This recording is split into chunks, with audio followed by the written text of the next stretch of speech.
Welcome back to Douchebags Anonymous, guys. Today's guest is one of the greatest stand-up comedians of all time, Tony Brock. I'm so grateful he came on and did the podcast.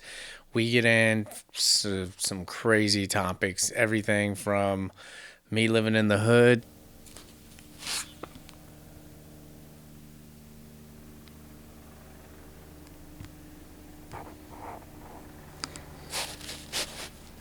to his brother getting slapped by Will Smith to some stuff I shared that was pretty uncomfortable stuff and will probably be uncomfortable for you guys to listen to, but it came up naturally and he asked me a question and I chose to give the honest answer, and I hope that you can learn from it.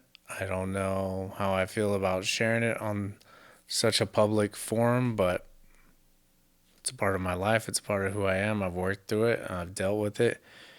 And yeah, Tony also shares like the douchiest thing that's ever happened to him, which is pretty douchey. We talked about all the pointless wars and how the Marines shaped me, and how, speaking of, November 10th and 11th, I'm at San Diego Laugh Factory for the Marine Corps birthday and Veterans Day. And I'm also going to be at the Comedy Store on the 13th, Monday, for a special Veterans Day show. So come to my show, or you hate veterans and you hate America. What was your favorite part about the podcast? When you said I'm the love of your life. I don't remember that part. I do. I cried. I cut that out of this episode. No, you're gonna keep it in. Too late. Keep it in. All right, guys. I don't know what else to say, but thank you guys for watching my podcast. This is a very vulnerable episode, and I hope you enjoy it.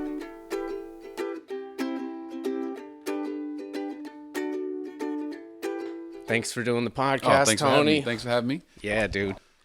Pardon my lateness. I know I was supposed to be here at 10:30, but Bro. I didn't know you lived this far. Yeah, I'm deep, bro.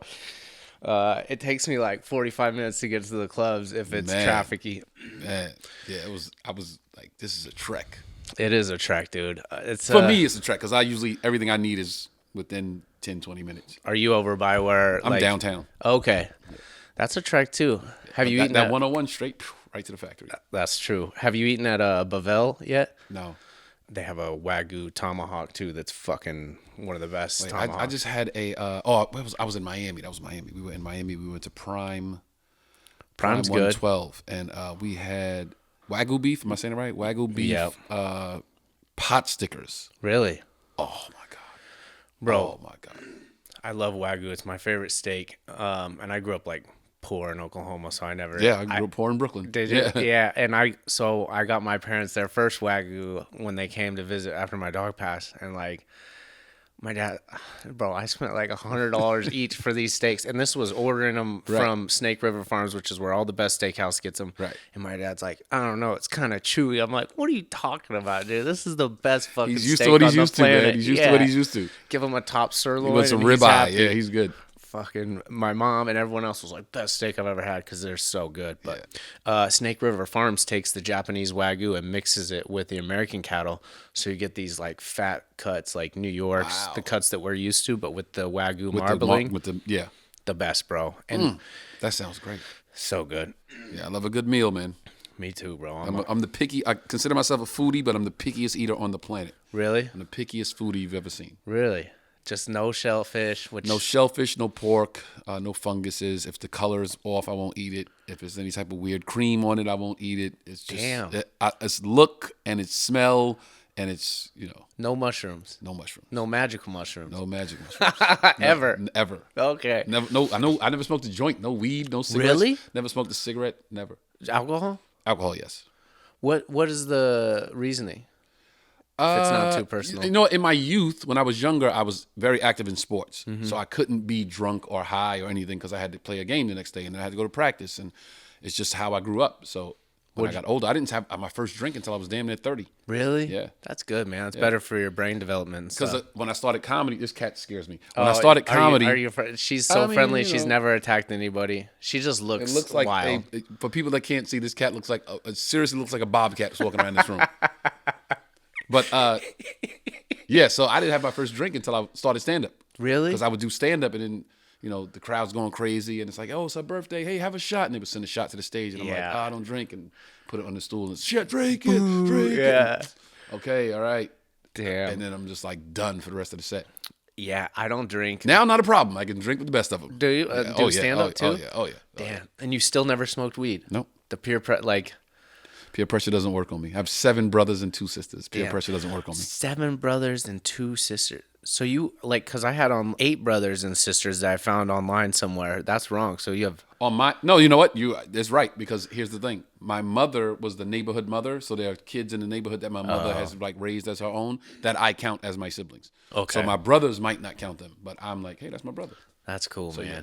If you catch me on one day, I might say 20 kids. It just depends. Like my boys that I grew up with on Decatur Street are my siblings. Damn, dude, that's really cool. I saw on your website it says meet your favorite comic's favorite comic, and that is like the truest line. I've like the best line because like, dude, you're one of the funniest comics I've ever seen. I've told you when I brought you up, bro. Yes, you did. And like I mean that. I don't just throw out comments willy nilly, but like it's impressive, dude. How that's your crowd work. The goal is to be respected by the people that I respect. The guys that I'm like, wow, for them to say, man, Tony's really good. Like, that's just, so it's like your favorite comic's favorite comic, Yeah, dude. Fucking trash truck. Nah, so that comes every day, dude. I sat here for like 2 weeks recording. Okay, which day's best for podcasts? The trash truck comes every fucking day down this. Clearly, you're not used to living in the hood yet. Have you heard gunshots yet? I've heard what I describe as fireworks. You sound like a realtor trying to sell somebody on this place. Well, we have fireworks daily. Lots of fireworks. You never know when the fireworks are going to go off. They might come from one side or the other. I recommend getting some fireworks of your own. Yo, you're the realtor trying to sell. I keep a couple fireworks in the closet. You never know when a celebration's going to begin. Bed, you never know when a celebration's going to begin. Yeah. It's a very fun neighborhood. We like to get down. They're very festive in this neighborhood. The colors are represented in red and blue. Yeah. And you're the new white. Get in here, buddy. Yo, that's hilarious. That's all yours, man. Keep it. I want to hear that bit on stage one night. I want to hear that. Oh no, we'll chop it up. And that's gonna be hilarious. Putting it out for sure. Cool, man. I gotta ask about the slap, bro. Oh yeah, we can talk about anything. I'm an open book. But if I do a podcast, I know that I'm going to be asked questions. And if there is anything later, no, you there's can nothing. just tell me, and I'll chop it out. I'm an open book, man. So the slap was whack. It was a guy that we've all respected for years and years and years. I don't think there's anybody. You can't find 2 people that would say something bad about this guy. Yeah, I know. He's like, it's unbelievable. Like, yeah. And then they're. Seemed very out of character too. Okay, so I don't know him, but like it seemed very like much out of character. very much so out of character. Okay, let's go from the black angle first. Okay. The first year ever that the Oscars let a black production company do the Oscars. Really? They were in control from A to Z. Oh, I didn't know that. Will Packer Productions did the Oscars that year. The first year that black people who have complained for years and years and years about not being represented, rightfully so, equally when it comes to nominations. Yep. This year, you guys are running the show. And this is the year you want to act like a nigga? This is the year when we were at our highest pinnacle as far as that, as far as the arts is concerned. Right. Yeah. We're celebrating the art of acting, right? Right. We're at our highest point. And that's the not like the year before would have been better, or next year, the year after would have been better. But it's like, damn, I felt like everybody there, every black person there especially, should have been like, this is like presidential. Like when we first saw Obama, when Obama got sworn in, every black person that day when Obama got sworn in was like, you know what? I'm gonna chill today. And there's nothing really the production could have done, because like you can't just tackle Will Smith. You don't know he's going up there. But I'm just saying, a dude. As far as just the pride we should have had in that moment, right? To act really, it was almost like our regal moment. Yeah. So to act like that was shocking. Okay, so that's the black angle. That's the black angle. I'm excited to hear the white angle. The family angle. Okay, that's another. I had what did the family group chat look like? The family angle was And this is why I was so angry about it. And people keep, every time I get asked a question about it, people are like, why is he still talking about this? I'm talking about it because I was asked a question about it. So whenever I'm asked a question, Of course. I will answer the question. So Yeah. I'm not keeping it going. No, I'm of just answering the course. question. And it was a So long the time ago, family but angle like, was I had right. to. No, I understand. The family angle was my mother was watching the Oscars. So you slapped my mother. Yeah. You slapped my mother's child. And I bet she's even met Will Smith at some point. Yeah. And then when they interviewed his mother, she said, I was so shocked. I thought about his family. And of course, because mothers do that. So he was thinking, he wasn't thinking. No. But we were thinking, yo, mommy saw that. Right. You just hit my mother. That's why we were so, myself, I'll speak for myself. I don't know if my other siblings can come on and talk about how they felt another time. Yeah, we're but going to get all I 7 was of them up furious. here.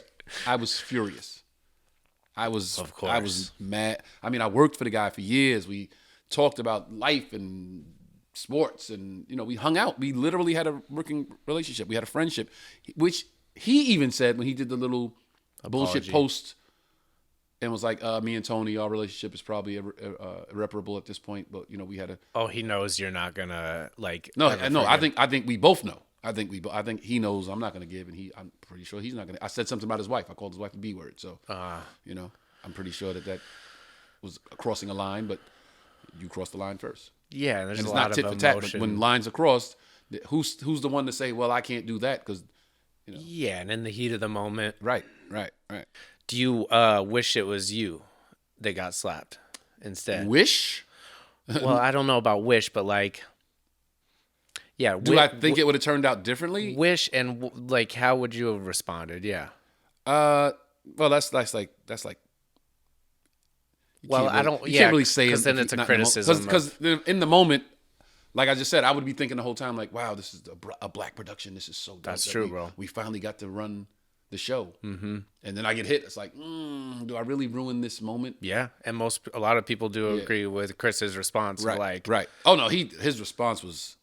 Here's the beautiful thing about his response. Took the high I road. was on the road with him for about, I'd say, 10 stops on the tour, and every night it was just a snippet of a mention. yeah, So when he did the special that night, I had no idea that that block was coming at the end. yeah, So that was beautiful to see. Like, damn, you kept that from everybody. that's cool. It was like he How did he literally know it he was literally gonna work? built the atomic bomb in secret. Yeah, but how did he? You Because like know, you gotta you're a comic. You know what's gonna work. right, but the scientists still had to test the atomic bomb Right. on something. But no, there's little snippets. The little snippets were like, okay, that was Those were his little yeah, testers. Yeah. And then it's like, okay, I'm gonna really lean into this at the end, and it was what it was. It was the atomic bomb. yeah, I loved it. I loved it. that's awesome, man. Cool. So you do agree with Chris's response? Yeah, definitely. What about so the podcast is Douchebags Anonymous, so we got to get into some douchey You know what's stuff. crazy? I was driving here saying, we're trying to figure out what's the most douchey thing that we've done. Like, I don't, but you got to give me like some context. 'Cause Oh, I don't I think will. I've done a lot of, That's good, I've done man. some douchey stuff, but let's see what the context is. Yeah. So first one I have is like sibling rivalry. Have you guys ever been douches to each other? Or like douchiest moment that you're comfortable saying for you, the sibling? Not rivalry. One of my brothers owes me a lot of money and just won't bring it up, so that's kind of douchey. Like literally, will see me and have a conversation and how's everything, and I'm like, wow, this guy's really not going to say anything about all that money. That's douchey. That's douchey. And now I have a painful. child. First of all, you have a child? Not yet. No. Okay. I will. Here's a note for everybody listening. Anybody, since this is Douchebags Anonymous, any human being that has the nerve to ask another human being that has a child or children to borrow money is a fucking douchebag. You know why? Because when you have a child, you don't have money just sitting around. In LA, especially. Every dollar is accounted for because of that child. Yeah. You never know when a doctor visit is going to come up. You never know when an accident's going to happen. You don't know when you have to replace something. When you have a child, there is no Extra money extra just income laying around. Yeah. It's just everything every day. Like I'm leaving the house this morning. I say bye to my son, and I hear something like crash, and I'm like, gotta replace something. You know, it's always when everybody that has children knows there's no extra income. There's no like frivolous income just sitting around like, oh, here, take that. I don't need it. You so need every dollar when you have He a child. borrowed it within the So if last you borrow, 3 years. no, not pertaining to my brother. That was when I was single and wild and just spending money on everything. So But I now see you- why. yeah. But now that I have a child, you would think that he would say, "Hey, man, this guy got a kid. Let me get him his money back." You got the one son? One son, yes, That's awesome, man. 3 years old. 3 years old, Charleston Rock. Yeah, loaning money is I can count on one hand how many people I would loan money to, and most of them are family. And Taking a chance, man. you really are, man. And it'll ruin it'll affect that relationship. It may not ruin it, but like it'll affect it. My big brother time. told me something really, really valuable one day. He said, when people ask to borrow money, they're usually asking for more than they need. Oh, really? Because if they have to bring themselves to the point of humbling themselves to ask for money, their logic is, well, I might as well get more since I have to humble myself to do this. They might need 100, but they'll say, hey, man, you got $300 I can borrow? Right. Because if I got to come to this state anyway to, I might as well get a little extra for something else. Mm-hmm. So his thing was always don't give, whatever they ask for, give them less. Because they probably don't need as much as they're asking for. Yeah, and it is a very And it was also vulnerable thing. It was also, if you give them less, give them what you're comfortable with not getting back. Mm-hmm. The person asks for $1,000 and you're comfortable not getting back $250, give them $250. It's like investing in the stock market. Right. Then. Yeah, it's like, listen, man, if you keep the $250, I'm fine. But if you keep $1,000, Sorry, I don't know what she's eating. She's cool, man. She's never. What's the cat's name? She's so friendly. Khaleesi. Khaleesi. What's that from? Game of Thrones. Oh, okay. Yeah. You're like.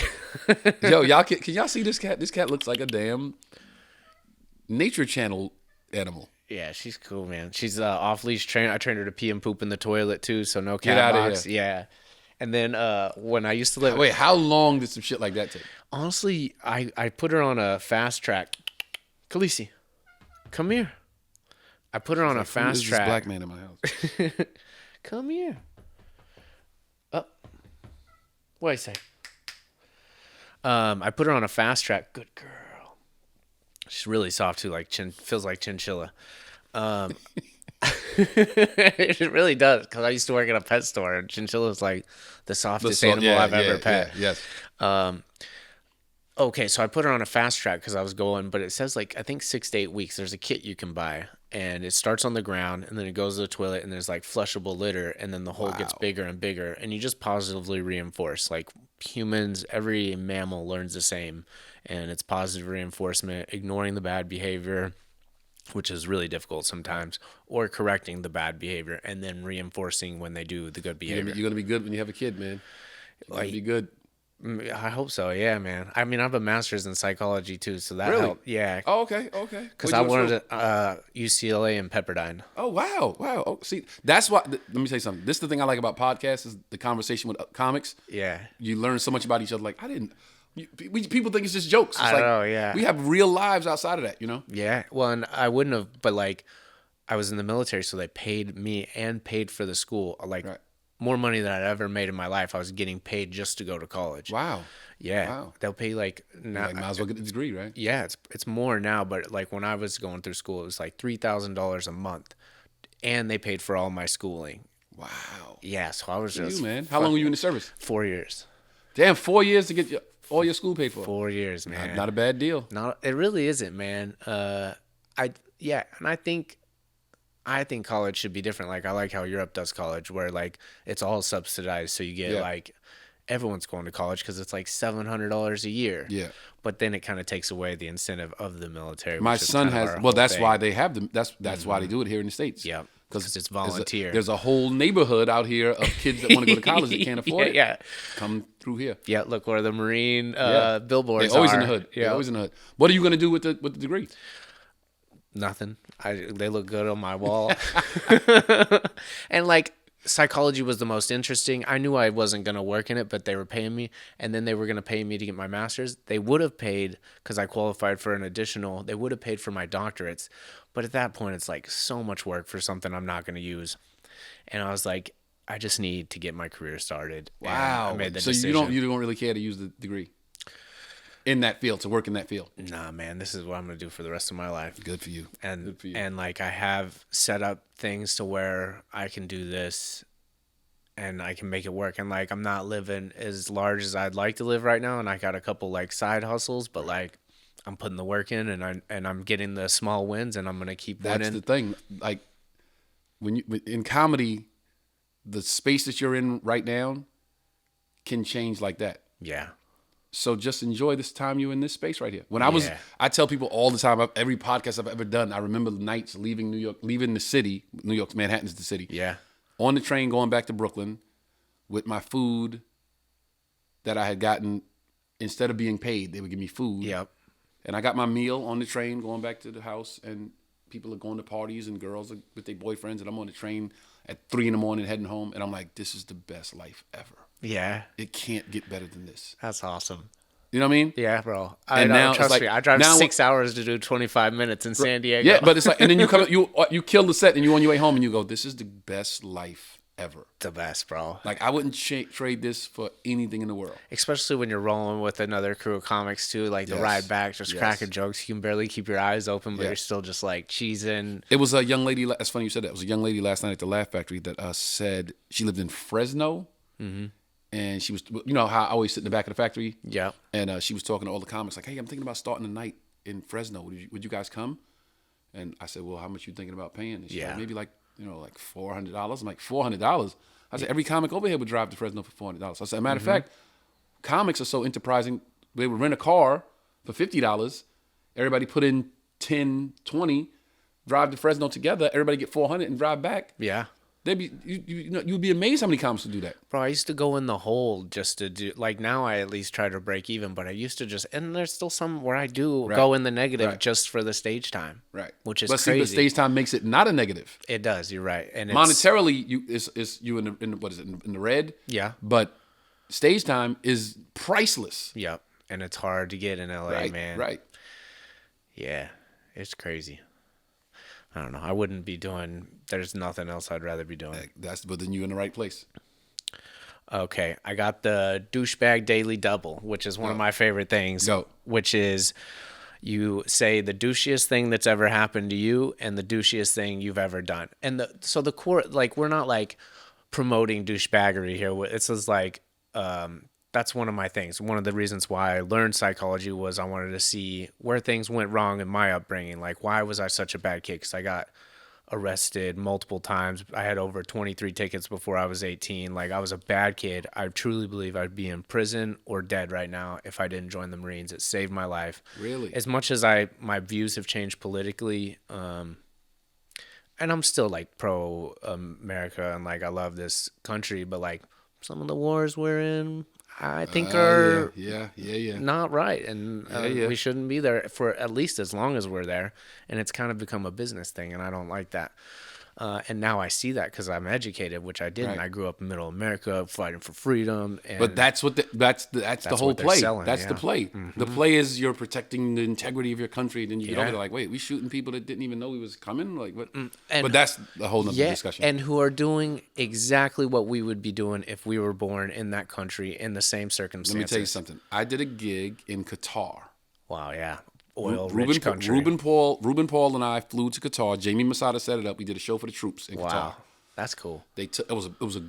Oh my God. We flew 14 hours from LA to Istanbul, Turkey. Yep. We had a 7-hour layover. The airport in Istanbul is so nice that if you have a layover over 4 hours, they give you a hotel room in the airport. In the airport? So we had a room. We had like a suite with food and drinks and just to hang out in the airport. Then we flew another 4 hours to Qatar. Damn. Troops pick us up. They drive us the whole. Now me, New York City, Brooklyn, New York, not very cultured with what's going on in certain parts of the world. I get to Qatar and I'm like, yo, hold up. They're rich. No, I see the They're workers. what's the thing they wear? Their fits. The gowns. The gowns and the head wraps. And I'm hijabs. thinking, wait a minute. I know what I've been told in America about the guys. So, and all the troops like, nah, man, it's cool here. It's not like that. It's not like that. They're wealthy, bro. Right. So then we go downtown. We go to a restaurant. We go to like a coffee shop, have some tea. and the kids are running around playing with their families, and this a guy, total stranger, sees me looking at, and he walks over and he goes, "You are American." And I said, "Yeah." And he says, "You have believed what your country has told you about us. Mm-hmm. And now you see with your own eyes that it is not true." Yeah. And I was like, wow, this guy just blew my mind. He said, "We love our families like you love your families. Yeah. We love our country like you love your country." And I'm just like, have we been sold a whole bill of like bullshit? There is an extreme version, but it's a very small. It's like we have our extreme, like wacko hillbillies. Right. Every country's got their extremes, but our image is focused. He on literally that. saw it in my face. Like, this guy he didn't think he was going to see this. Yeah. And I'm like, you so right, bro. Mm-hmm. You're so right. It blew my mind.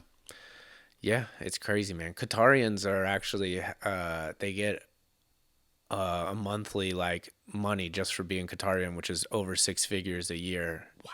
Just that's how oil rich they are. Wow. Same with Saudis and Kuwait and all those oil rich countries. They get monthly money. I have a brother that lives in Bahrain. Really? Lives in Bahrain. He went over he took a job on a military base driving the bus on the military base. He's not in the military, but he drives the bus on the military base. Yeah. I think it's like $120,000 tax free a year. Oh yeah. The only stipulation is you have to live on the base. Right. This motherfucker goes 2 months, moves off the base. Like, what the fuck are you doing? The whole point was to go and make the money. He met some girl, right? 2 months off base. Really? Yeah. Why didn't he just take her on base? He doesn't make very good decisions sometimes. Hey, I've been there, bro. Oh, and that's what. So the psychology thing, I want to see where it went wrong for me, and then also like, bro, I read so many books and mostly like self-improvement, just because like I feel like I don't know, like level up every time I read one. What would you recommend? Give me a book to read. Depends what area of your life you want to improve, because I can give you on any area, man. What area of my life do I want to improve? Or interest in improving. Doesn't mean you need it, but like this is an area I want to improve. I feel like business-wise? Okay. Monetarily, my favorite book is probably Richest Man in Babylon. Richest Man It's in a really little book. Okay. It taught me everything What do you I mean know. it's a little book, like I got to turn pages like this? Yeah. It's not very big, and it's easy to read because they break it down in like parables. So it's like short stories that make it interesting and enjoyable to read. Richest Man in Babylon. I will check it out. Richest Man in Babylon. Have you read Rich Dad Poor Dad? Charlemagne? No, this is not monetary. Charlemagne the God. Have you read any one of his books? No. Shook Ones and I'm gonna write it down though, because I'm always looking for new books to read. what's the original? Black Privilege, I think it's called.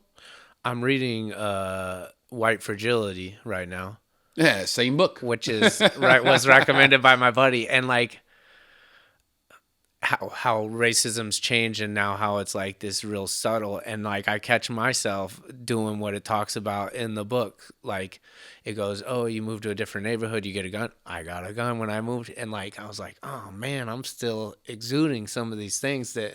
You know what fuck I mean? that. I see where you live. You need a gun. That's not racist at all. Fuck that. If I lived in this right here, I'd have a gun too.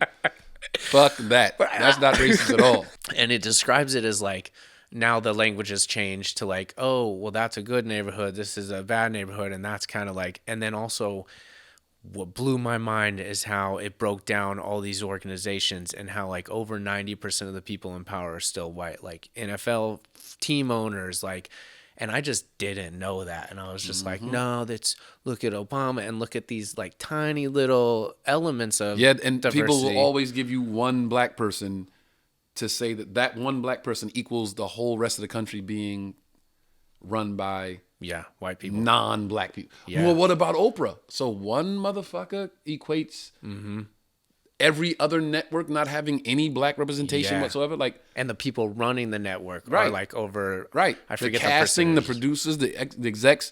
But this one person is supposed to. We deal with that all the time. Yeah, We deal with that all the time. I had no idea, man. They say ignorant is bliss. Like I just didn't know. Yeah. What were the ones you recommended? Charlemagne the God, Shook Ones. That I read that book and I like thoroughly enjoyed it. I mean, when I got to the last page, it was like, man, that was really, really good. That one deals with anxiety and Okay. just it was his anxiety. He tells stories about his life, but how it pertains to like how people live. And I didn't realize I had so much anxiety about things. I thought that was just and he says it in the book, like people think it's just their normal procedure, but you're not supposed to feel like that. Like that's a weird way to feel. Yeah. But you get so comfortable living in your anxiety that you don't realize like that's not a real way to live. Yeah, man. You know, Yeah. I'm always like it's basically because of where I grew up, but I'm always like Same. Not because, I mean, you know, yeah, same. I can't. My head is always on a swivel. I see everything. My girl, she recently went out to lunch with one of her girlfriends, and I'm in the house with the baby, and she comes home like super late, and I'm like, damn, this motherfucker didn't call or anything, and she's at the front door knocking, and I'm like, why is she knocking on the door? She got a key, and I go to open the front door, and she says, I got robbed. I'm like, what do you mean? She's like, I took my purse and put it on the back of the chair. I'm having drinks with my girl. We're talking. I look, my purse is gone. But my girl is so super, grew up, born and raised on a farm in Germany. Oh, wow. Next neighbor was like Is she German? She's, her father's African, her mother's German. Wow. So German chocolate. Yeah. Next neighbors. Some of the best closest chocolate. neighbor, yes, 3 miles away. Closest neighbor. So she Wow. totally sheltered, doesn't. Yeah. So when I'm like out with her and I go, watch out. What? And then something happened, I'll go, you didn't see that? Yeah. And she's like, every time we talk, it's like, but babe, you're from Brooklyn. You see things I don't. And I'm like, Bro, look at this guy. yeah. This guy's about to get robbed, or like this guy's about to get hit, and it'll happen. And she's like, how'd you know that? I'm like, that's how I was raised. Yeah. And you're less likely to get, because Right. like, you're ready for I'm it. like, I said, let me guess. You went and put your purse in the back of the chair. Yeah, but it was right there. I was leaning. No, bro. They saw you. They saw Vic. Even when I'm at a comedy show and I got my camera equipment, I'll loop my backpack thing around my leg. That's how, like, ready for it. When I'm on a plane, I put my bag. You know, you're supposed to put your bag under the chair. Yep. But then I know I might fall asleep. I put the loop in Same. over my hand and sleep like that. Yep. So you'd have to pull it off my hand. Yep. But this is the anxiety. See, this is the Yeah, stuff bro. that's not normal. It's not, but you yeah. normalize it because it's how you were raised. It's a form of, it's PTSD and some, Yo, yeah, damn, ultimately. I got a bit that I talk about. I don't want to do it right now, but I got a bit about what we just said. Yeah, bro. And it kills. So when I say it on stage, people are like, yo, that's so fucking true. It's really, you can get PTSD from any, like, trauma. Do you like, talk about this on stage that you have a degree? Because I think there's not something as there much. in talking to somebody in the audience and being a therapist for them, like, Oh, and yeah. recording it. Like, so what do you have to deal with? What are you trying Yeah. to deal with? And like, well, I got the, and you just break it down and, you know, Yeah. you be Dr. Phil. You know what I mean? Comic feel up on the stage. Yeah, dude, that's a good idea. I'll try that sometime. Are we getting off the No, topic? Okay, good. I was just trying to think of like, yeah, no, and like I like to just flow Okay, with good. wherever Yeah, it's I going. like how it's going. Yeah. But like, so I had all those issues as a kid, and like, and then the Marines, that brought up some anxiety too. And like now I meditate, and like I've read all these books that have shaped my life and who I am and made me a better person. And like I feel I've broken out of like the generational shit that's really hard to break out. Not fully, like I'm always improving, but like I've I don't know, I live my life by values, like I just totally different and stuff that I want to pass down. That, and it's not like my parents' fault that it wasn't passed down. It's just they didn't get that information either, you know. It's not taught in school. Like like finances isn't taught, values aren't taught, how to talk to people isn't taught, emotional regulation, emotional intelligence, none of this is taught, man. And there's a lot of books that can teach people. It's everything you need to know is in the books, man. It really is, dude. But I totally understand growing up a certain way and having to change. Like comedy changed my perspective on a lot of things. I grew up in the hood. I grew up in Bedford-Stuyvesant, Brooklyn, one of the worst neighborhoods in the country when I was growing up there. Damn. I was bussed. Now is it all gentrified and stuff? It's super gentrified. Yeah. It's so. But you know what? To see it now is like when I go back home, it's like, man, this is really nice. Yeah. So but the fact that I used to live there and it looks so nice now gives me a sense of pride. Like, wow, this looks really nice. Yeah. But then it gives me a sense of anger because I know at some point during my childhood, a black man walked into that same bank and tried to get that same loan to start that same business and was told no. Yep. So that kind of was like, it's fucked up, man. Yeah, but, man. But it does look nice. But I grew up there, and then I was bused an hour and a half away to a all-white public school. Oh, shit. I went to public school from first grade to sixth grade. I was maybe one of 15 black kids in the whole school. Wow. in the whole school. Damn. So every day we would come in. What was the point of that? My mother was a school teacher, and Okay. she thought that we'd have a better chance, school. a better education out there. Yeah. What do you think of that decision now? Yes and no. More so yes. Yeah. So here's the thing. So I go to school in Garrettson Beach, Brooklyn. Mm-hmm. I'm one of 15 black kids in the whole school. 4 of those kids are my brothers, my siblings. Wow. Every day. And people always say, no, you're lying. You're lying. Every day, Monday to Friday, every day, 1st grade to 6th grade, we got in a fight. Really? Every day. Damn. And if it wasn't every day, it fucking felt like every day. Yeah. So they would have For like racial shit. look, they would have a line of kids. A bell would sound at like 3:00, and a lady would walk down the hallway, and she would say, outer district, line up, outer district. All the kids that lived outside of the district, we would have to line up That's fucked up. and go to the school bus, right? That's so now the kids that lived in the neighborhood, so we had to go through a side door and line up and wait for the school bus. The kids that lived in the neighborhood went out the front, right? And they would It's run like a around. segregation. Yeah, they would. Now their big brothers and big sisters would be waiting for them in front of the school. Would get them. They would run around the school and say, "Get the niggers," every day. And me and my brothers, we would That's just in drop. the city too, where you'd think. It's in Brooklyn. Look, we would drop our bags and let's go. And me and my brothers would just line up, and we would every day just. You could throw it out. It was Batman. It was like bip, buff, bip, boom. Come home, tell my dad. My dad would be like, "Did you guys protect each other? You guys got to protect your brothers." My father's rule was like, Don't start it, but you better win. To tag the Oscars. My father's rule was, if your brother's in a fight, you're in a fight. Yeah. That's how I grew up. Yeah. So all the people that why is he talking about it? Tony Rock, why you keep it? My dad said, if my brother's in a fight, Yeah, I'm in bro. a fight. Have their back. I Right? agree with that. So so now this every day. So then I graduate public school, and my mother says, you know what, that was a little bit much. So now you guys can go to school in the hood. You could go to school right down the block. In high school. Junior high. Oh no. So 1st grade to 6th but grade. now you're all. So 1st grade to 6th. Now here's the twist. 1st grade to 6th grade. been fighting little white I've been yuppie fighting dudes. every day, right? 1st Not grade to these 6th guys. grade. So I go to junior high right down the street, a 5-minute walk from my house. So now I didn't even know there was a difference, school to school to me, right? I'm a little kid. But now I read better because I went to that school. Mm-hmm. And the teacher comes in the morning, and I say, "Good morning, teacher." And all my classmates are like, "Yo, what the fuck is wrong with this dude?" Carlton vibes. Right. The teacher calls on me to read, and I stand up to read. Because that's what we did in the white school. Right.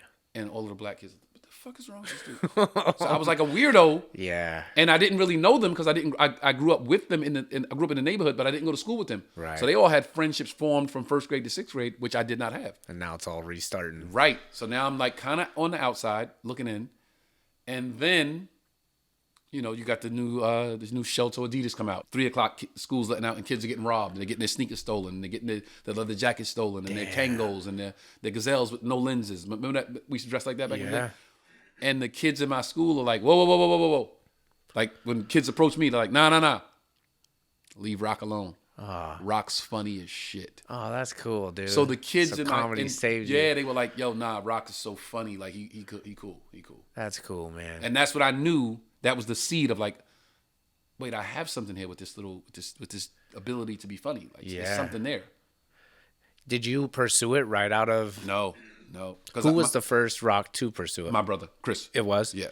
So, my mother was a school teacher. My mother wanted us all to go the traditional route: school, degrees, college, get a job, get married out of college. Yeah.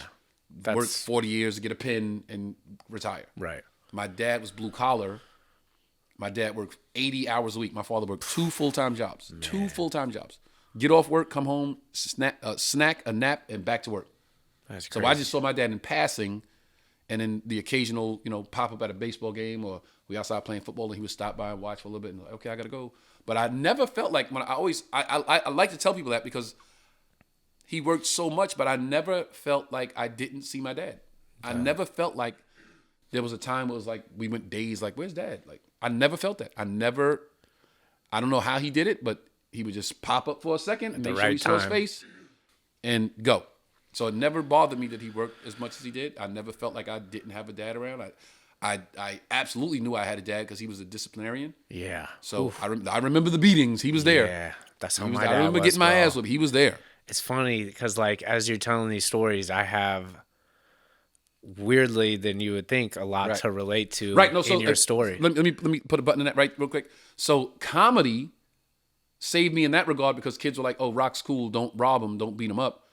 But then from all the trauma I had suffered from first grade to sixth grade with the white kids, I was really on some like I don't fuck with white people shit. You know what I mean? Yeah. And then when I started doing comedy, some of my best friendships were formed with white guys. Yeah. Butch Bradley, you know Butch Bradley? No. Butch Bradley and But I. I'm sure I should, and, like, I'll look them up after. Butch Bradley and I auditioned for the comic strip in New York City.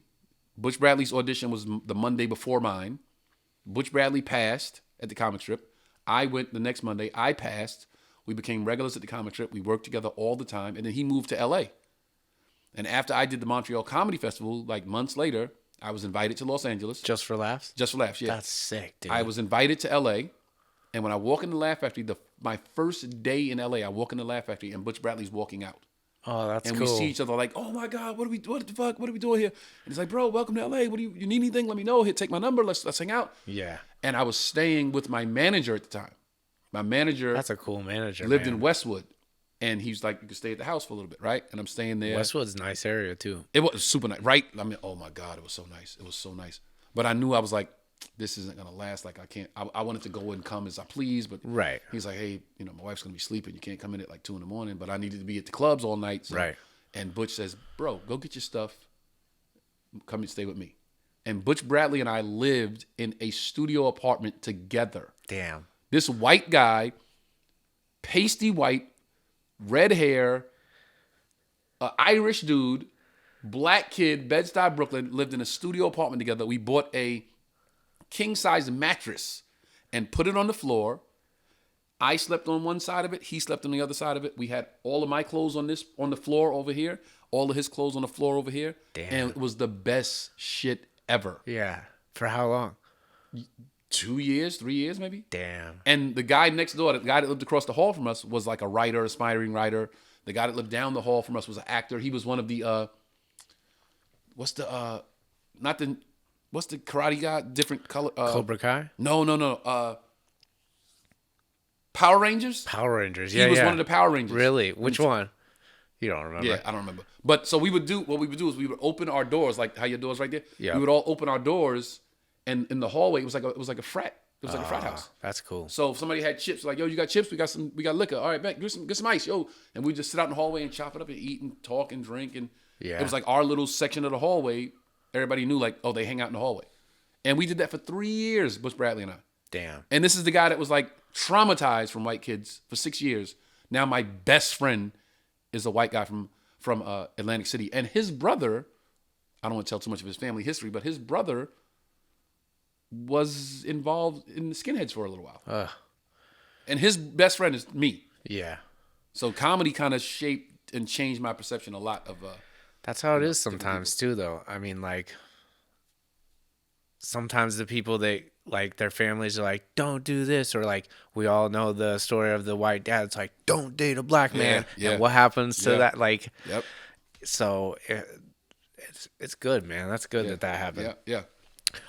Like some of those stories, like, because I grew up poor, but in Oklahoma, which is like redneck, so very different. And I threw down a lot and got in a lot of fights, and I didn't realize I was actually subjected to racism. This sounds wild, but hang in there.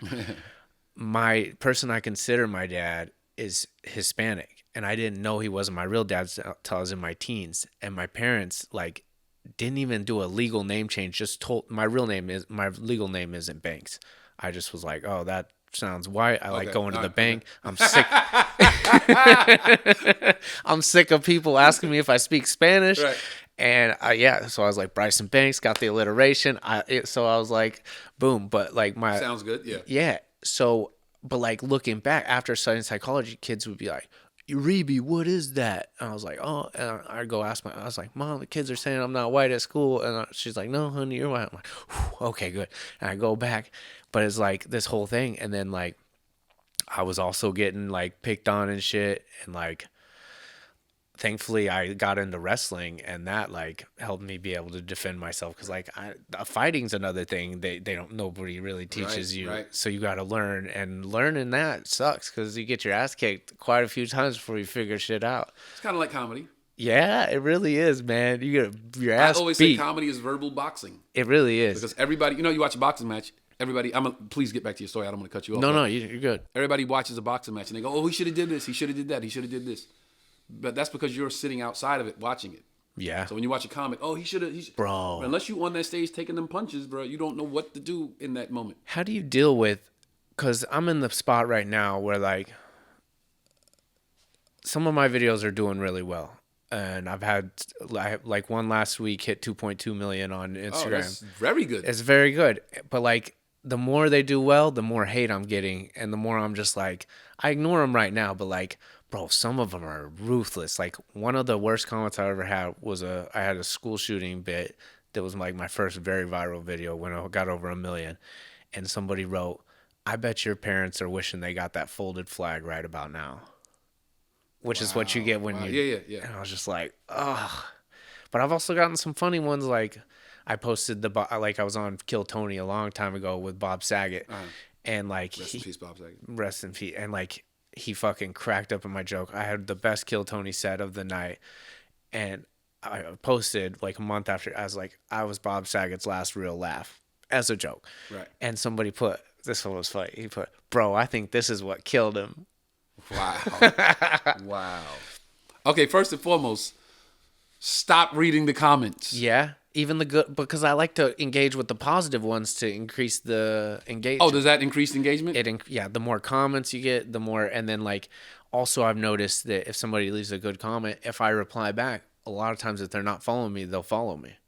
So the engagement is boosting me in a good way. Okay, well then you need thicker skin for the bad comments. No, and I have it, bro, because I was in the Marines. I grew up poor in Oklahoma, and like I have thick skin, but like I don't know, it still can get to you. Yeah, I don't read the comments at all. Okay. First of all, I had to turn off the comments on my Instagram because when I started posting pictures of my baby, I thought nothing negative. I just thought I had this foresight. I said, okay, if somebody posts something negative about my child, I'm going to have to find this motherfucker and severely hurt them. Yeah. So I don't want to do bro, that. You need thicker skin. So let me turn the comments off. I probably do. When it comes to my child, I probably do. Yeah. So I'm like, you know what? Let me just turn the comments off. So unless I'm following you, you can't leave comments on my page. So people hit me all the time in my DMs like, hey, man, I tried to leave a comment. Can't follow. Girls all the time. Hey, I wanted to comment on that. But I'm like, I don't need the chicks on there anyway. I don't need a bunch of people like, you know. I try to live in a private space on a public forum, if that makes sense. Yeah. Yeah, and you have a lot, I mean, because, like, yeah, I'm sure you've had to deal with all kinds of crazy stuff. I've had some things happen on my social media, man. Yeah, I bet. Okay. Back to douchebag daily double, baby. Douchiest thing I've ever done and douchiest thing that has happened to me, you said?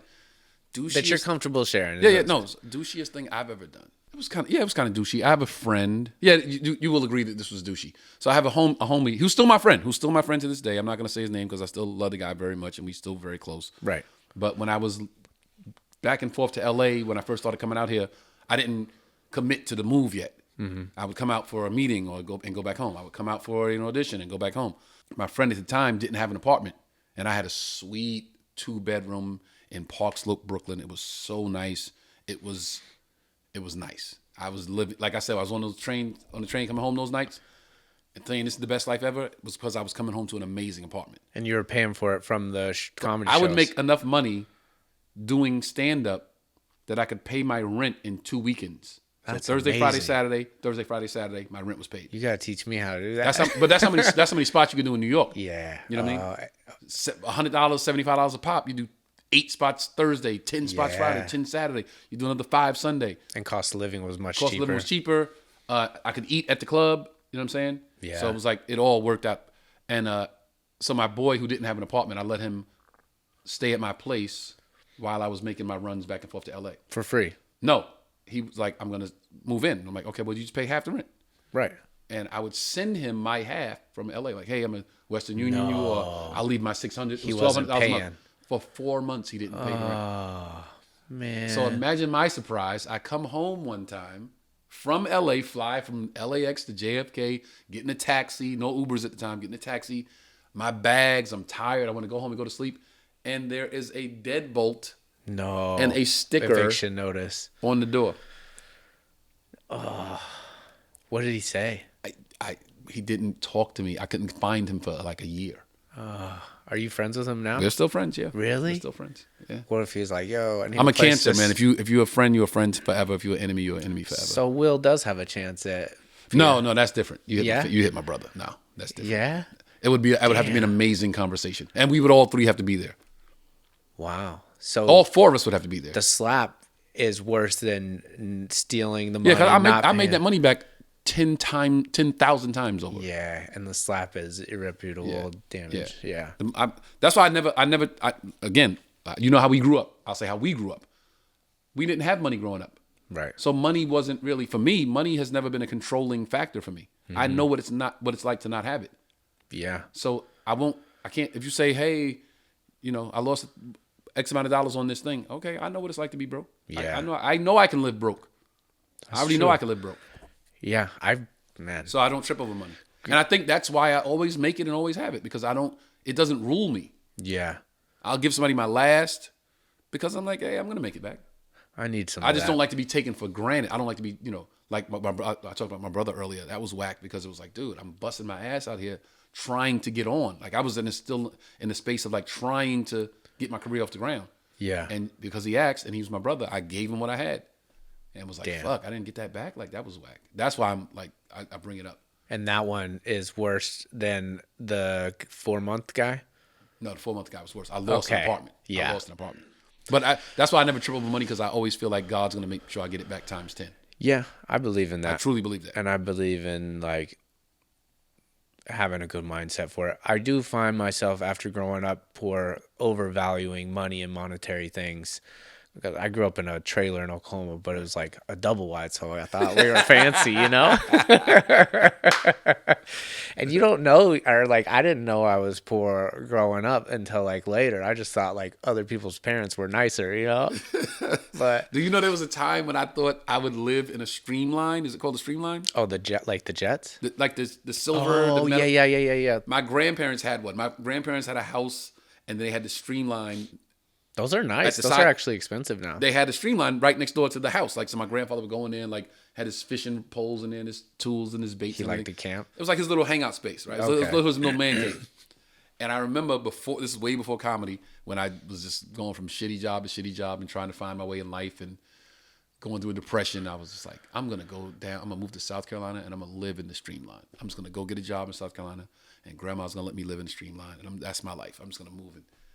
And I'm so glad I didn't do that shit. Yeah, bro. I would have been fucking miserable. If I told you like I thought I was gonna be a bull rider at one point. Like, oh yeah, I had so many like, what was I thinking? Type shit. It's weird how the trajectory changes. Okay, Yeah. so douchiest thing I've ever done. That's a good question. I'm sure there's some douchey stuff. No, don't watch this and think like, oh, he can't think of anything. No, I'm sure I was a dick to somebody. Oh man, we're gonna come back to it. We can come back to We'll it. come back to it. We'll come back to it.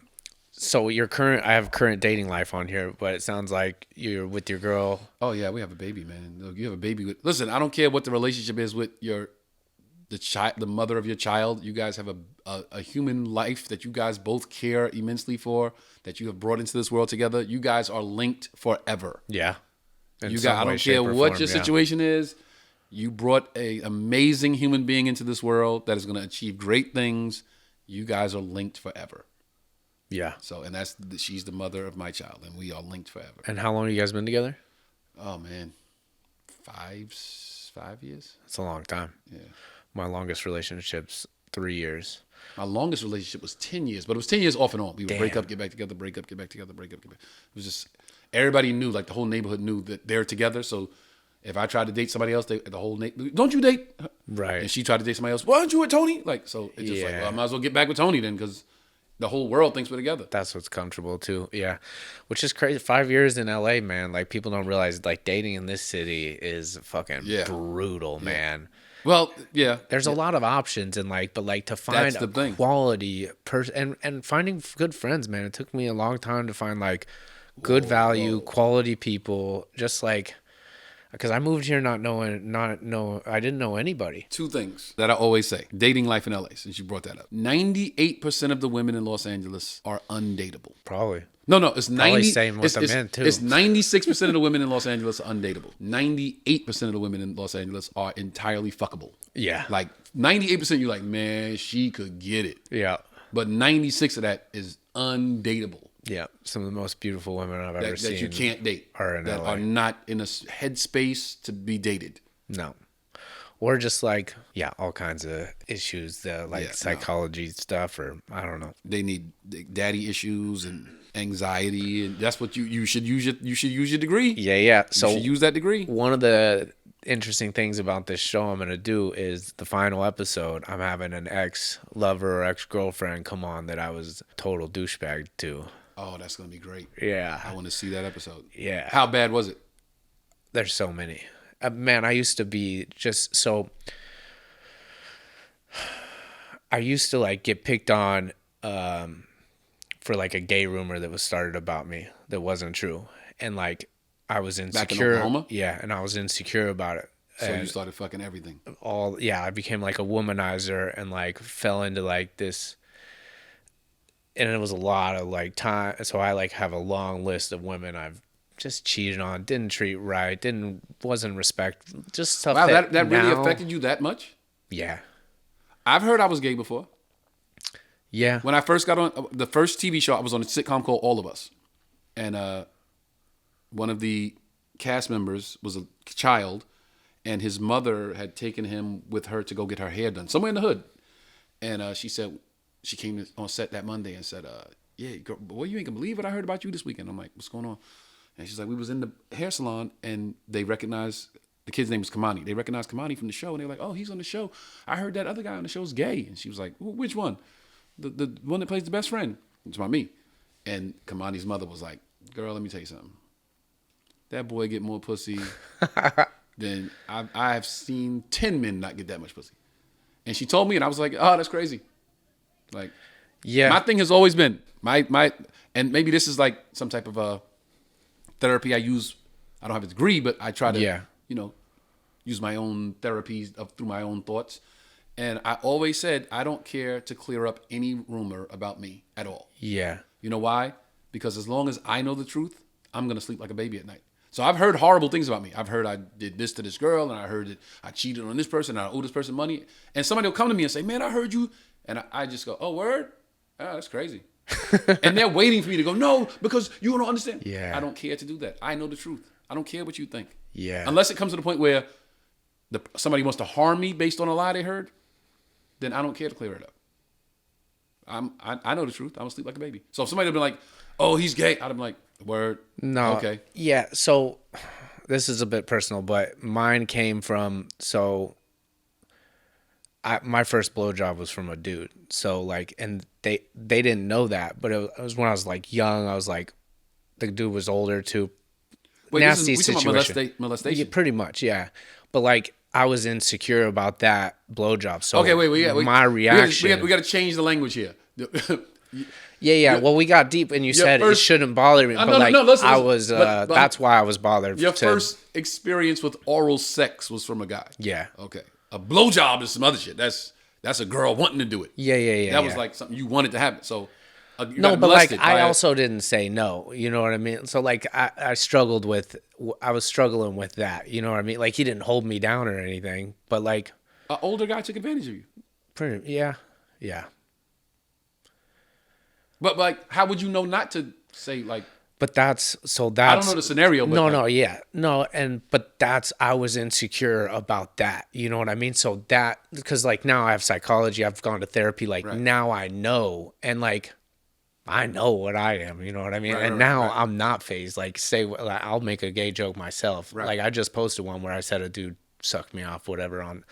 So like now I'm secure, but then I wasn't. So like. That's why I just like went off the rails and became this like womanizer. I read like all the pickup artist books. Like I went, and like I do love women, and I had like probably a sex addiction to a certain, like I had issues, man. I think that sometimes. Yeah, but now like I I have a girlfriend who's like the one. I know, like, it's it. We've been together just over a year, and it's never been so easy. I've never been so comfortable. And like, Really? yeah, man. You guys spend a lot of time together? Yeah. But also a healthy amount. Like she'll stay over like 3 or 4 nights a week. But like I don't go through like all those negative emotions when you're with like an avoidant person where they Right. don't text you back or they don't like, and we just think that that's love. So I read like Attached and like these other relationship books, and like it's just healthy, man. We communicate. She lifts me up. Like she actually taught me how to edit my videos, my stand-up clips. And the first one I posted was that Bob Saget one, and it got like over 50,000 views and like I don't know, a lot of likes, more than I'd ever gotten at any time. Right. I was like, oh, this is a sign. This is what I She's need a to be teammate. posting. She's a teammate. She's my teammate, man. Ladies. She's my best friend. Be a teammate, ladies. Be a teammate. Be his peace. Be his peace. With all the shit that men have to deal with in the world, they should not come home to more bullshit. Yeah. They should come home to the softness of you. Yeah. You know what I'm saying? Whether that's sexually or comforting or just your words, they should come home from the bullshit to the relaxation of you. Be his peace, ladies. Yeah, bro. Like That's what's up, when I man. lost my dog, she like held me while like I've never cried that much in my entire life. Like my dog, Oh, you had this dog as a child. bro. I had this dog the first month I was out of the Marines, and I made him like a service dog because I was like, oh, it's gonna help me get more chicks, Right. you know. But no, I was just a weird dude at college with a dog. But like I didn't give a shit, you know. And like he went everywhere with me. He flew with me. He flew first class with me many times. Like been to Yeah. tons of states. Like I did everything with this dog. He was like, man, and How'd he like pass? He got sick? he was almost 13 as a boxer, which is really old, and he got like this degenerative myelopathy, which is a degeneration of the myelin sheath. So pretty much all your stuff that communicates with your legs, the connectivity of that was degrading. So his back legs. So like I still have his little wheelchair over there that I'm selling online. Like get it if you need it. No. But yeah, so that was tough. And like, yeah. he was still happy. So like, I didn't feel like I should just put him down Right. when he could still use the wheelchair, which was like, bro, when your dog's in a wheelchair, like that's so much work. But yeah, he's like my best friend and like was helped me through those. Wow, man. So the hardest thing about being in the Marines, in my opinion, is the transition from the military back into the civilian world. Right. Because it's a different, how we talk to each other is differently. Comics is probably the most similar to like the busting the balls and like, but like Marines will like yell at each other and like still be fine. Whereas like if you talk to a civilian or a normal, like you're not fucking seeing that person you know what again. the closest to that is? What? Siblings. Siblings, yeah, probably. You see me and my brothers talk to each other, you'd be like, oh, they about to go to blows. And I'm like, hey man, you want to eat? Yeah, Like real friends. You ever see real friends talk to each other? You True. fucking bitch. Come here, you bitch. Get over. You want to Yeah. eat? What we doing? Let's go. Like that's the basis of a real friendship is disrespect, and you both can handle it. yeah, There's no crossing the line. There's no Yeah. feelings getting hurt. It's like you see real friends talk to each other. You're like, damn, I can't believe you guys talk like that. that's true. And like comic friends too, I feel like Because can bust we balls. all have this thing that we can make fun of, which is your set. So if you have a bad set and you walk off stage to your comic friends, by nature we have to give it to you. yeah, or you're bombing. Only one laugh you hear is your buddy laughing because you're you eating gotta shit. get it when you get off stage. You gotta get it. Yeah, but yeah, man, she was there for me with that, and like, No, I asked if you guys spend a lot of time together because I remember telling one of my friends once, I was dating a young lady that I really thought was the one. I was so into her when I met her. When I met her, I was like, damn, I gotta get this girl. Like I was when I saw her, I was like, I gotta get this girl. And when I met her and we started dating, I was like, oh, she's the one. Like I was so early. Yeah. So early to say that. And then I was telling a friend of mine's, another female friend, that like 3-4 months in, like I love her. And she's like, you love this girl after 4 months? that's a normal amount of time. And I was like, yeah. And she was like, come on, man, 4 months. And then I thought about it, like do I really? Like, You don't think 4 months is long enough to love someone? I don't think I should have said that. I think I should have just waited to see where it went. And Yeah. and it turned out to not be what I thought it was. Really? Yeah, it was. And it how was long? bad, How bad. long in did you figure it out? It was. We were together for 6 months, Okay. and it just ended. And This I was is- like, yeah, that wasn't it. I was like, that wasn't love. I was infatuated with this chick. I've had a lot of relationships and healthy and unhealthy ones, and I'm pretty sure this is it for me, bro. Okay, so It's so healthy and like, and I don't go through like the roller coaster. Like it's just good, healthy, like. Here's a douchey thing. I'm glad we're talking, because here's a douchey thing I did. Oh, you thought of it? Yes, I was dating a young lady, and she was okay, so I had broke up with my girlfriend who I was with for a while. And one of my boys, when you down and out, like, damn, man, I broke up. And my boy's like, man, fuck that. Let's go. Listen, I got some chicks coming to the house tonight. Come over. I'm going to have my girl bring her friend for you. We'll hang out at the crib. And this was my boy. He was about 3-4 years older than me. So he had an apartment. He had a car. I was 17, 18. I was still living with my parents. And I go to his house. He was like, he had a setup. You know what I'm saying? He had the TV and the stereo. He had everything that, like, oh shit, he's living. That's sick. And the girls come over, and the girl was cool, but she was a rebound, and we actually hit it off, and we had a good time. And then she would come to the house sometimes, hang out. I would like to come to the house. I would sneak her in, and she would spend the night, and I would get out in the morning before my mother woke up, and we were really having a good time together. And I liked her, and she liked me. And there was a young lady I had eyes on at my job that I really was like, man, this girl, she's bad. Like, I really want her. And when we started talking, I just ghosted the other girl. Oh no. Straight up ghosted her. Before ghosting was a thing, I just disappeared. And she would call the house, and my brothers would be like, yo. I'm like, oh, shit. and then I saw her at my brother's high school, my younger brother Brian, his high school graduation. And she was just like looking at me like, but I was already dating the other girl. Yeah. And I'm like, that shit was kind of whack. I shouldn't have did that. But I was into that girl. That's how you learn the lessons, though, man. Yeah. But that was douchey. I shouldn't have did that. That was super douchey. Yeah, but I bet you wouldn't do that again. I would not do that again. I would have the conversation and let her know, like, hey, this isn't, I was in a weird space. I had just broke up with a girl a day before. You were kind of a rebound, but I did enjoy your company. I felt like you helped me get back, on my feet. So thank you for that. But I'm going to move on. But I was super douchey. I just didn't say anything. Just totally fell off the grid. I feel like everyone has done that too at some point, Like, I don't know. I think a lot of lessons in life, almost everybody has to learn. Like, you have to get with, like, a crazy person. You have to, like... A rite of passage. Cheat. Somebody has to cheat on you. You have to cheat on, maybe not all these, but, like, character-defining things. You have to get your heart broken. Yep.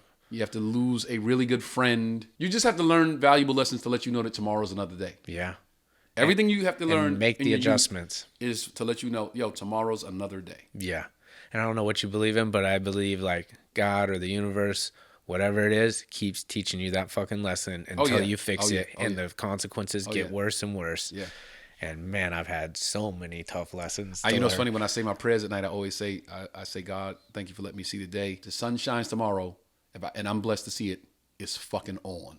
Yeah. So I wake up every day like, yo, it's on. Like, let's get it. Yeah. And I go, when the sun's up, I'm up. Not like I'm waking up with the sun, but when it's up, I'm fucking up. I'm going. I'm going for whatever. I'm going for the brass ring. I'm going for the title. I'm going for, when the sun shines, I'm going to shine. What do you spend most of your day doing, like, work-wise? Work-wise, I wake up, I play with my kid. I play with him for like 3 hours. I put him down for his nap. That's awesome, man. When he goes down for his nap, I try to write. So I'll call like Ruben, or I'll call Rico, and it's like, what premises am I working on? What did I drink? I keep a pad at the side of the bed, so I'll jot some stuff down, think of something, jot it down, and go to sleep. I played that game too many times to know I'm not going to remember it in the morning. Yeah. Like, I'll write it down in the morning. Wake up in the morning. No. Fuck. Yeah. So I played that game too many times. Write it down. Next day I got 4 or 5 things. Let's go over these. Or I'm watching the news when my child's sleeping at noon. I'm watching the noon news. Damn, that's crazy. Okay, wait a minute. Hold up. So you do some current event stuff too. Yeah. And then, but current events doesn't have to be current events. Current events could be that scenario can spark a joke. You know what I'm saying? Because I try not to do too much current events because it's a shelf life. Yeah, but it's perfect for putting it out there. Right. So I try to write from like noon to about 2. Charleston's up at 2:33. Charleston's your son? Yeah, get him ready. We outside. We at the park. We at the playground. I'm the cool man. dad. All the moms are there. All the nannies are there. And this one black dad just like, hell yeah. How the hell? This guy's here all the time with this baby. So the neighborhood knows me. They know Charleston very well. And that's time you'll never regret putting into that. Right. No, I don't even look at that like it's the most. It's a relationship. Part of my day, yeah, man. That's awesome. And then Charleston goes to bed at 7. So when he goes down at 7, then it's okay. Spots start at 8:39. So now I'm out doing spots. I'm out till about midnight, come home. If I don't eat at the club or eat out, I'll eat late, hit the bed. Your girl pretty much takes over, taking care of him once. So she gets him in the morning. When he wakes up in the morning, he wakes up at like 6, 7. So she has him until 9. Yeah. Okay, go. That's when I wake up. 9. So go to that. And last night I had a late night. Last night I was like, Me yo, too, I bro. was literally sitting at the factory last night. Like, yo, hold up, I got to do a podcast tomorrow. I got to get out of here. It was like 12:30. I'm like, I got to get the fuck out of here. I know. I set all this up before because I don't. This is the earliest I've shot, and I was like, "Fuck it!" It's like 2 a.m. I'm still like running around finishing my structure. You said 10:30 or 4:30, and I thought 4:30 is gonna be hell getting out there. And No, that was the range. Anytime between. Oh, I thought it was 10:30 or 4:30. No. See, I got to read with But comprehension. no, it's cool, bro. It's better early because it's less noisy out there. Except for the garbage truck. The garbage truck, bro. You heard him twice, right? That fucker comes all the time. Is everyone in your family funny? Yes. Dude, yes. what's no, that listen, like? I'm not talking about my immediate family. I'm talking about my uncles, my aunts, my cousins. Like, I have 2 uncles that have missed their calling. Really? I got uncles that's like, yo, it would have been Richard Pryor, Red Fox, Damn. Jerome Rock. Like, it would have been That's cool. super stupid, incredible funny. You could still get them in a writer's room writing some idea, sitcom or something. That was actually the first seed of like being inspired by like the art of stand-up was cookouts. Like we would have family cookouts and my uncles would tell stories. And I'm talking about, I was very young. And that's why I knew, that's how I know this is like, I'm supposed to be in this space. Like, right, I'm supposed to be in this chair right now. Right. I remember. Thank you for doing it, by the Oh, way. thanks for having me. I remember being in the backyard and my uncle would be telling the story about my dad when they were kids or my aunt when they were kids. And I remember everybody in the backyard just like engaged and like laughing and hitting each other. And I remember being a kid, like looking around like, wow, everybody is like this. And I thought that was cool. Yeah. That, what he was doing, to be able to talk and have everybody's attention. I thought, man, that's really cool to be able to do that. Man. Whatever that is. It's I didn't an know art. what that was. Yeah.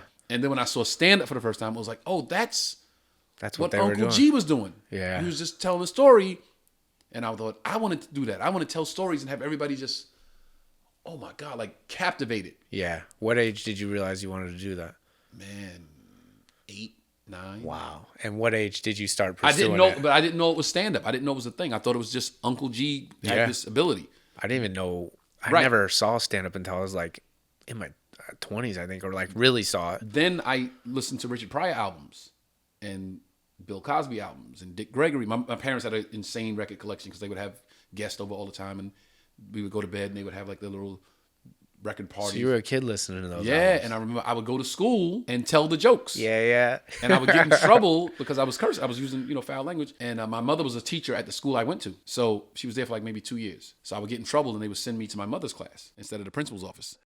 And she would say, like, you can't say these words. This is his job. This is what he does. And I'm like, I see the picture of Richard Pryor on the front of the album. And then I see him on TV. And I'm like, that's the guy that was on the... And she goes, yeah, that's his job. He does the records. He does movies. He does TV shows. And I'm like, oh, I'm in. Yeah. I want to do that. And still, it was still just a thing. I was like, okay, I would like to do it. Was Chris And doing then- the same thing at the time? No. Then Eddie Murphy hit. Wow, yeah. And my brother was captivated. Yeah. And He then blew up. And then when my brother started doing stand-up, now it became real because I never met Richard Pryor, never had a conversation with him, never met Eddie Murphy, never met Bill Cosby. These guys were just like images to me. They weren't real people. Yeah. But when the guy that was sleeping in the next room started doing stand-up, Yeah. it was, oh shit, it's real. He really does it. He really does that. So I can really do that. They were like superheroes to me. They were comic book characters to me. Yeah. In a sense, you know what I mean? Yeah. But when the guy that I could actually talk to and ate the same food with and played football with started doing stand-up, it was like, oh shit. It was like something coming off the screen into your real life. You know what I'm saying? Yep. And that's what my brother did for me. That's So cool. He didn't help me. He didn't write for me. But he made the superheroes on the screen a reality. Hopefully he's introduced you to some influential people. Oh, no, too. absolutely. I met Eddie Murphy through him. That's met cool. people in the business. I've been around him the whole time. I was the guy, I say this all the time, I was the guy that people would push out the way to get to my brother. Yeah. I remember being in parties and they're like, excuse me, man, to get to him. I remember women like, watch out, Chris, and now some people I remember vividly, and I'm like, that motherfucker don't even remember that was me. Oh, man. You don't even remember that was me. That's crazy. So I remember it, but I remember that he did that for me. He made it tangible. I was able to put my hands on it when he did it. You know what I mean? Yeah. And that's when I was like, okay, I'm in. I've never seen your brother live. Does he do any crowd work like you do? No. Totally different Sticks style. to the script. Sticks to the script. He keeps the separation between the stage and the audience. Interesting. I also saw you were the host of All Def Comedy, which is sick as fuck. I was the host of, I think I might be the only one. I still haven't had anybody dispute it. I am the only person to host the greatest urban talent showcase in the world, which is the Yeah. Apollo.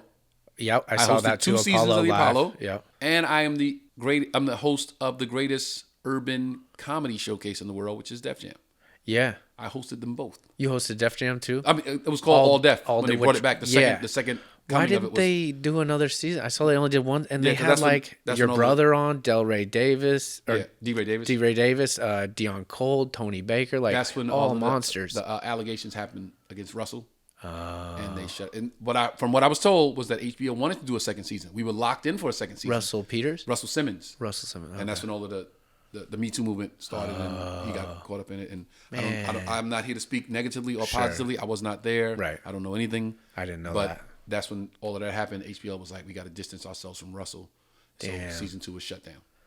That sucks, dude. But it That's was what I was wondering amazing. because, like, of course, amazing. like, especially like, how could that not go to second? I'm gonna bring it back. I'm not gonna bring All Def back, but I'm gonna bring back to television a urban comedy showcase. I'm definitely gonna do that. Yeah, I know the formula. I know the blueprint how to do it successfully. yeah. So I'm gonna do that. There's a lot of strong up and comers too. Absolutely. To my buddy Aaron Branch. I'm gonna do I shot my special, speaking it into existence. I want a 3 special deal. I want to do this one that I just shot. Mm-hmm. My second one, I'll either do a second one for myself, or I'll produce Jordan's. That's cool. And then the third one is gonna be Tony Rock Presents, and I'm gonna host and bring out all the young guys that I know that are super funny that the world doesn't know who they are yet, but they need to know who they are. Yep. And I'm gonna say, ladies and gentlemen, tonight's the night you're gonna meet your next favorite comic. Yeah. You met my buddy I'm gonna King bring out- Hassan. I'll bring everybody. I'm going to have a showcase and bring the best of the best, and it'll be my contribution to this beautiful game. Love that, dude. I think it's important to give back. That's actually the last thing I have on here too. Oh, my buddy King Hassan is Hassan. hilarious stand-up. LA? Oh, yep. Also a writer. He was on. He's writing on that '90s show before the writer's strike. Okay. But yeah, Shout out to the writers, man. yeah, dude. He's out there picketing every day. Giving back, man. I have that you're the founder of My Rock Diabetes Foundation. Yes. My Rock Diabetes Foundation was started by me and my sister. It's basically just to educate people about diabetes. We just want to give you Type 2, I'm guessing. some knowledge that you didn't have. No, just whatever. Like my father had diabetes. Type 1 or Type 2? Type 2, I believe. Comes from diet mostly. Diet. Yeah. Most black people are close to, if not have type 2, because we have the worst diet in the world. We still eat slave food. We think because our grandparents and our great grandparents ate it that we're supposed to eat it too. But no, you're not supposed to eat it too. That was food that was fed to us. That was the waste. They would cut a pig open, take the guts out, and give it to the slaves, and then they would eat. They would take the tail of the cow, and hey, you eat this, or the foot of the chicken, and you eat this. And we black people are so magical, we made it work. Man. And we think we're supposed to eat that. We're not supposed to eat that. Yeah. And that's why we have the worst health out of everybody, because we still think we're married to, and then our argument is, well, my grandmother ate it, so we're going to eat it. Yeah. No, if she knew better, she would have did better. Yeah. So now my job is to make sure you just know better. I'm just trying to Diet. I'm not trying to tell anybody what to do, because I know it's like talking People to a don't brick like wall that. with people about their diets. Yeah. But I just want to help you understand a little bit more about your diet and how it can change everything. Do you know the evidence about intermittent fasting in type 2 diabetes? No. How it's reversed it in some cases? It's pretty impressive. Check it Really? out. Yeah.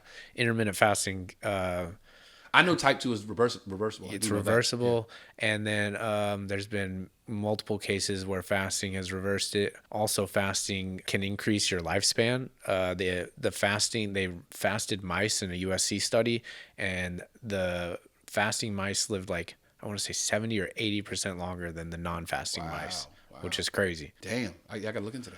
Yeah, bro. Cool, man. Thank you for doing. I think I got. Sorry to hit you with the vulnerable molestation shit, but you were. Oh, like, no, bro. Listen, I want to be like that's real why and organic. these things work, because you get an insight into a comic that you wouldn't get from the stage. Yeah, that's why I like podcasts. Yeah, don't talk. That's why I like podcasts. Everybody's podcast that I like is like that moment where it's like, man, see, that's where it got real. Yeah, and there was, and when we were talking, I had to I asked myself, I was like, in my mind, I was like, this is an opportunity to say it. And if I say it later, they're going to be like, well, why didn't you say it with Tony? And then, so I was just like, man, this is a real part of my history. It's why I know why I did that. It was from insecurity. You were pretty much like saying, well, why would that bother you? Which is like genuine. Why would it bother me? And then I was like, I got to fucking. No, but I just feel like a lot of times people keep things to themselves that happened in their youth. Yeah. Because they don't even know that they were being preyed on. Like, like a girl will get Yeah. abused by a. It's super common. What's the girls? The girls that play that what's the guy? He just got stabbed in prison. The gymnast. Nasser, the gymnast. Yeah, I was looking at his They shit. keep it quiet for years because they were children who this guy was teaching them this thing they love. Yeah. They love this thing. Pressure and this release point. Of course. So it's like, they didn't know. Then they get older and they go, wait a minute, hold on. So now they're older and it's like, I didn't say anything all these years. People are going to shun me. They're going to look at me different. But it's like, yo, you're the victim. You got to remember you're the victim. You were taken advantage of. Yeah. You know what I mean? Yeah, man. It is what it is, and it made me who I am today. And yeah, a that's whore. A whore. A recovered douchebag, baby. Yo, I appreciate you, man. Yeah, bro. Got you. It was real. It was real.